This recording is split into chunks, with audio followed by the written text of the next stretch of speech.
예, 글쎄요. 추 장관 측은 크게 문제될 게 없다는 취지로 오늘 설명을 했지만 이게 다가 아니다라는 증언도 또다시 나왔습니다. 부대장이었던 A 대령의 목소리를 또 한 번 들어볼 텐데요. 이런 얘기까지 언급을 했습니다.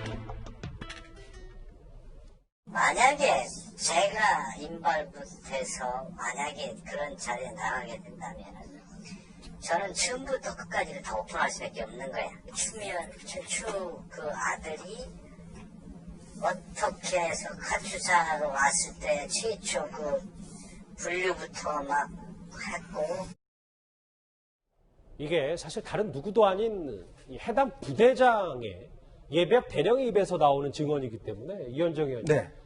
군생활 전반에 외압이 있었고 만약에 본인이 검찰 조사를 받게 된다면 처음부터 끝까지 털어놓을 수밖에 없다. 그래서 실제로 야당에서는 이게 지금 그 추미애 장관 아들의 무릎 수술도 이렇게 오래 걸릴 게 아닌데 뭐 이런 의혹까지 다 포괄해서 지금 얘기하는 것 같거든요. 뭐 제 주변에도 이제 카투사 출신들이 꽤 있는데요. 카투사 같은 경우는 원래 이제 처음에 선발이 될 때 제일 선호하는 데가 바로 용산 기지입니다. 그러니까 이게 어떤 서울 한복판에 있기 때문에 어쩌면 카투사 처음 뽑히면 용산에 제일 어쩌면 배치되려고 해요. 일면 뭐 용투사라고도 하죠. 네, 그렇습니다. 그 다음에 이제 의정부가 가깝기 때문에, 그 다음에 오산 또 미군 기지가 있지 않습니까? 그러니까 그 어떤 면에서 보면 수도권에서 가까운 곳에 이제 배치되려고 이제 원하는 것들이 있는데, 지금 이제 이 A대령 이야기하는 처음부터 끝까지 터놓을 수밖에 없다. 그러니까 부대 보직 배치 등 군생활 전반.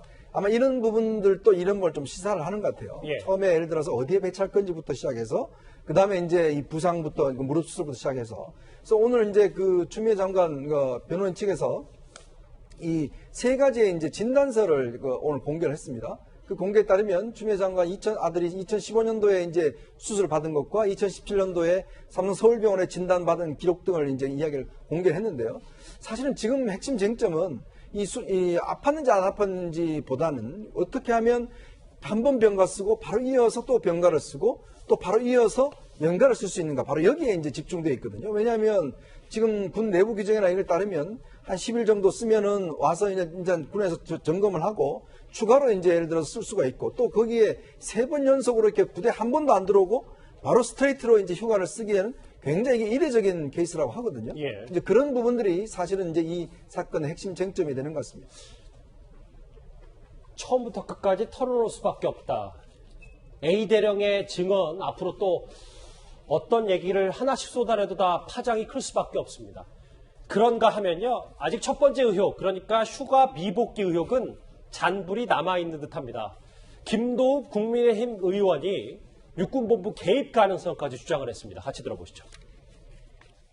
대의관을 들어오더니 우리 정부에다가 이렇게 이렇게 하지 말고 그냥 내가 휴가 처리했으니까 그냥 휴가자로 해가지고 올리라고. 이 부분이에요. 이게 또 오늘 아까 통역병 차출 의혹과 함께 커다랗게 지금 커지고 있는 논란 가운데 하나. 그러니까 당직병 있잖아요. 당시에 너 왜 휴가 안 들어와? 너 복귀 왜 안 해? 했더니 집인데요 라고 했다고 주장하니 당직 사병이 어디선가 대위가 와서 휴가를 그냥 처리해달라고, 휴가로 처리해달라고 했던 사람이 알고 봤더니 이쪽에 있는 군부대, 부대 마크에 별 3개가 보였다는 겁니다. 네, 만약 이 당직 사병의 증언이 사실이라면 이 별 3개의 부대 마크는 육군 본부 마크거든요. 예. 그러니까 이 추미애 장관이 소속되어 있던 카투사 위의 상급 부대, 국방부 지휘부 차원에서 움직인 거라고 해석을 해야 될 것 같습니다. 이 진술은 해당 당직 사병이 지난 6월 동부지검 검찰 조사에서도 본인이 직접 진술한 것으로 알려지고 있습니다. 그런데 이 육군 본부 마크라는 게 다른 것과 비슷해서 뭔가 착오가 있을 확률은 대단히 낮은 것 같아요. 그리고 실제로 의정부에 있는 관련 부대나 이 카투사 부대에도 육군 본부에서 헌병 장교나 다른 본부 소속 장교들이 파견 근무를 하고 있다고 합니다. 의정부 지구대, 의정부 지역에 있는 파견 장교가 이 추미애 장관 아들의 휴가와 관련해서 만약 와서 당직 사병에게 이거 휴가 처리됐다고 말한다면 이거는 사실상 이 지휘 체계를 농락하는 월권이 아닌가, 훨씬 더 심각한 문제로 대두되는 것이고요. 예. 물론 이 별 3개 마크를 단 대위가 실제로 당직 사병에게 왔는지, 왔다면 누구인지, 누구의 지시를 받았는지 밝혀내야 될 게 상당히 많습니다만, 개인적으로는 이 1개 당직 사병이 추미애 장관 아들과 관련해서 본인이 거짓말을 굳이 할 이유가 무엇일까? 저는 그 동기가 추측이 안 되고 현직 장관의 아들과 관련해서 불리한 진술을 하는 게 본인의 신상에 위협이 되면 위협이 됐지 이렇게 해서 얻을 게 없거든요.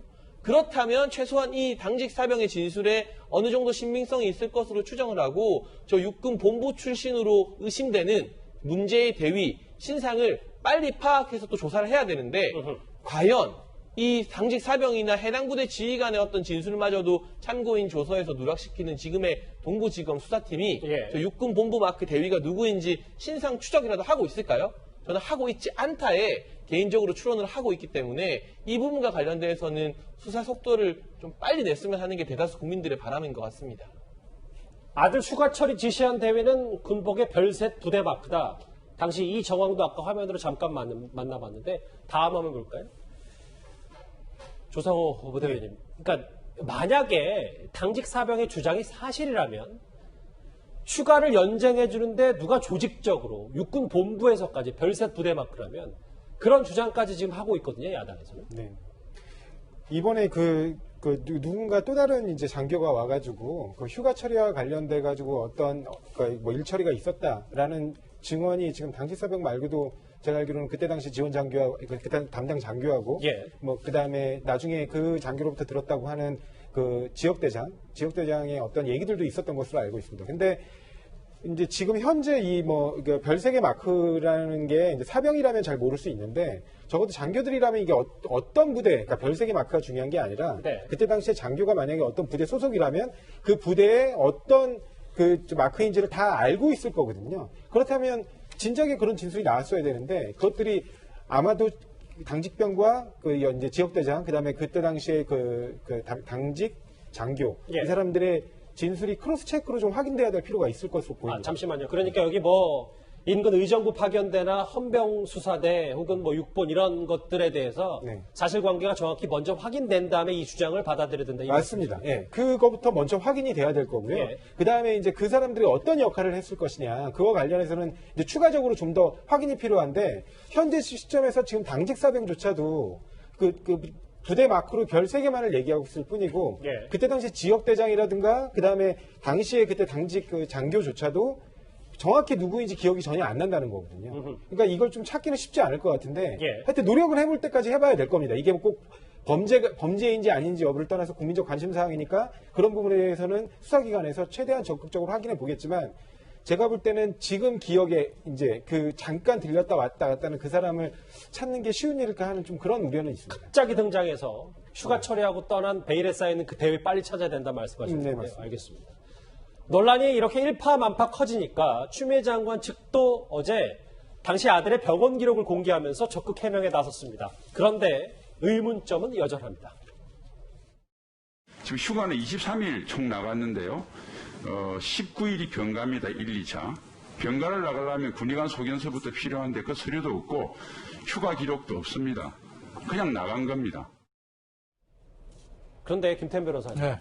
어제 그 추미애 장관 측이 공개한 거는 그냥 무릎이 아팠다는 이 아들의 그 병가 기록을 그냥 진단서를 공개한 건데 이게 지금 특혜 의혹, 논란의 본질은 또 아닌 거 아닙니까? 아프면 병가 가야죠. 그렇지 않습니까? 저 민주당에 있는 김병조 의원도 한미연합당 부사령관 출신이잖아요. 예. 나는 병가에 관대한 부대장이 이렇게 얘기를 합니다. 그렇습니다. 병사가 아픈데 너 아파도 여기서 그냥 버텨. 정신 이럴 수는 없지 않겠습니까? 21세기 아프면 병원 가는 거 맞습니다. 병가 가야죠. 그러니까 저 추미애 장관의 아들이 예. 아팠다. 그래서 꼭 병가를 받아서 외부병을 수술을 해야 되겠다라고 군부대가 판단을 했으면 당연히 병가 가는 게 맞습니다. 그래서 쟁점은 다만 뭐냐? 아픈 건 좋은데 예. 과연 그게 이제 병가도 그냥 아프다고 그냥 가는 게 아니라 나름의 이제 군부대 절차가 있을 건데 그 절차를 다 지킨 게 맞느냐? 그리고 그 절차에 대한 증빙 서류가 군부대에서 없어진 건 왜냐? 이게 하나 문제인 거고 예. 그다음 두 번째 문제는 이 병가 이후에 이제 개인 연가로 전환하는 과정에서 추미애 장관의 당시에 추미애 의원이죠. 당시는 의원의 보좌관이 와서 전화를 했다. 그리고 방금 얘기했지만 육군본부 소속의 대위가 와가지고야 개인 연가로 처리했으니까 미복귀를 하지 말고 그냥 연가로 처리해 이렇게 얘기를 했다. 이런 의혹들이 있지 않습니까? 네. 그게 핵심 의혹이지. 진짜 추미애 장관의 아들이 아팠다 안 아팠다는 그리 중요한 게 아닙니다. 이건 여기서는. 그러니까 추미애 장관의 아들이 내가 이렇게 아파서 삼성서울병원에 가서 수술을 받았습니다라는 진단서를 제출했다 하더라도 네. 그 의혹이 완전히 해소된 건 아니라는 거죠. 어제 그 설명이 좀 부족했다. 네. 위원장님. 네. 그런데 오늘 또 새롭게 좀 알려진 얘기 중에 하나가 이 2차 병가하고 이 미복귀 논란 전에요. 1차에서 2차로 넘어갈 때 2차 병가 중에 그러니까 병가를 먼저 내고 그 다음에 나중에 진단서를 냈다. 선병가 후 진단서 이게 조금 또 논란이 되고 있거든요. 뭐 부대마다 좀 차이는 있겠지만요. 지금 군 같은 경우에 이렇게 병가를 내는 게 굉장히 까다롭다고 이야기를 합니다. 왜냐하면 군인들이 사실은 이제 복무기간이 일반 병가도 한 20개월 정도 되지 않습니까? 그러면 지금 추미애 장관 아들은 58일 동안 휴가를 썼어요. 자, 그럼 그 전체 군 복무기간 중에서 이 2달을 그냥 휴가를 한 겁니다. 그러면 이제 군에서도 보면 이런 거 자꾸 이제 일어날 경우에 의도적으로 군 복무를 좀 해태한다는 그런 우려가 있기 때문에 이 병가 같은 거 굉장히 깐깐하게 합니다. 그러니까 군 내부 병원에서 일단 하고 이게 도저히 내부에서 안 되면 외부 병원에서 하게 하는데 지금 추미애 장관 아들을 보면 1차 일단 10일 동안 병가를 씁니다. 예. 자, 그리고 이제 바로 이어서 2차 병가를 또 9일 동안 써요. 자, 그러면 군 당국에서 1차 병가를 끝나고 난 다음에 이 육군 규정에 따르면 기본적으로 군에 복귀를 해서 자, 이 기록을 가지고 이런 어느 정도 치료가 됐고 또 복무할 수 있는 것인지 확인한 다음에 그 다음에 이제 2차 병가를 주는 것인데요. 그러니까 선 진단서 후 병가 뭐 이렇게 보는 그렇죠. 거죠. 상식적으로 생각해 보십시오. 예. 아무 진단서도 없는데 군에서 그냥 너 얼굴만 보고 그래 너 더 쉬어 이렇게 이야기를 하겠습니까? 뭔가 기록이 봐야 될 거 아니겠습니까? 진단서가 있어야 되고. 근데 문제는 2차 지금 병가를 한 바로 21일 날 이날 이제 지금 이 진단서를 뗐다는 거거든요. 그게 뭐냐면 휴가가 진행되고 있는 2차 휴가 진행되고 있는 상황에서 냈단 말이죠. 그렇다면 이 군에 있는 위에 있는 이 상관들은 도대체 뭘 근거로 이 병사가 수술을 받았고 치료 중이냐 이걸 판단했을까? 거기에 대한 의문이 있는 거죠. 예. 예. 이게 지금 이번에 그 변호인에서 제출한 게 지금 총 3개의 진료 기록과 관련된 그렇죠. 그 서류입니다. 그래서 첫 번째는 2015년 4월에 군입대 전에 이제 수술을 받은 그 자료를 냈고요. 네. 그 다음에 이제 2017년에 또 마찬가지로 4월 달에 이제 본인이 수술이 필요하다라는 내용의 진단서를 제출을 해서 예. 1차 병가 휴가를 받게 됩니다.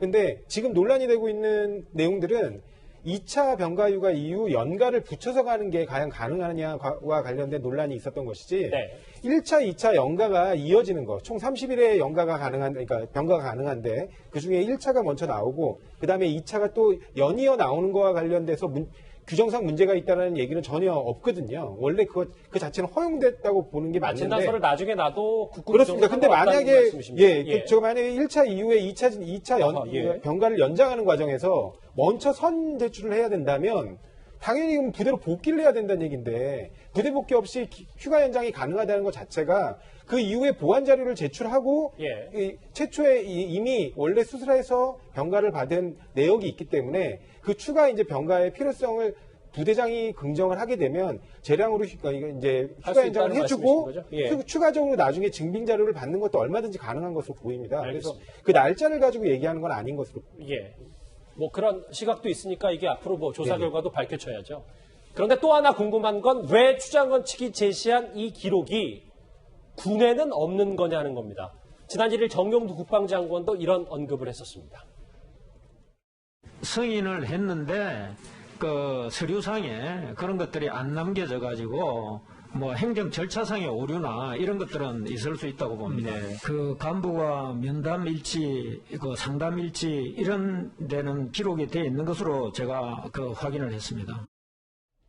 기록은 없는데 면담일지. 근데 그 면담일지를 제가 집행한 검찰이 그 해당 부대원들과 조사를 하는 과정에 또 있다. 뭐 이런 얘기까지 나오더라고요. 뭐 지금 그 면담 일지를 검찰에서 확보해서 분석하고 있다는 이야기가 나오고 있는데 이 추미애 장관의 아들이 당시에 카투사 부대 장교와 면담을 하면서 병가의 필요성에 대해서 이야기를 했다는 내용이 면담 일지에 있다고 합니다. 그런데 저는 이게 면담 일지에서 그 상담을 했다고 해서 지금 야당이나 언론이 제기하는 절차상의 미흡, 이 문제 의혹이 낱낱이 해소되는 건 아닌 것 같거든요. 네. 특히나 이 장기 병가 같은 경우는 이 군대 규정상 요양심의위원회라는 것을 개최하도록 되어 있습니다. 이를테면 병가를 악용하는 것을 막기 위해서 별도의 심의위원회가 열려서 이것이 과연 병가 연장을 해줄 만한 사유가 있는지를 좀 확인해 보는 것인데 그런 절차도 다 생략이 된 것 같고요. 서류와 관련해서도 면담 일지만 있고 나머지 진단서나 필요한 소교서가 군 부대에 없다면 이게 행정 오류인 것인지 아니면 애초에 내지 않은 것인지 국민들로서는 무조건 믿기가 상당히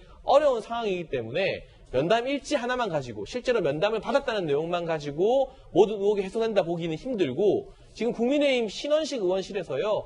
지난 4년 동안 카투사 부대원 500명을 무작위로 추려서 휴가 낸 걸 계산해봤어요. 그랬더니 그 500명 중에 이 추미애 장관의 아들이 휴가를 무려 4번째로 많이 나갔습니다. 그런데 이 추미애 장관 아들과 비슷하게 휴가를 나가거나 더 많이 나간 사람들 같은 경우는 예. 모두 다 해당 사유에 대해서 서류나 엄격한 심사를 다 거쳤다는 게 확인이 됐다는 겁니다. 예. 그런데 유독 추미애 장관의 아들만 서류도 군부대에 없고 요양심의위원회 같은 절차도 없이 장교와 면담한 게 일지에 남아있으니까 되는 거다. 이렇게 했을 때 납득할 국민들이 그리 많지는 않을 거라고 생각합니다. 오늘 새롭게 불거진 추미애 장관 아들 관련 의혹, 통역병부터 해서 진단서 얘기까지 정리를 좀 해봤습니다.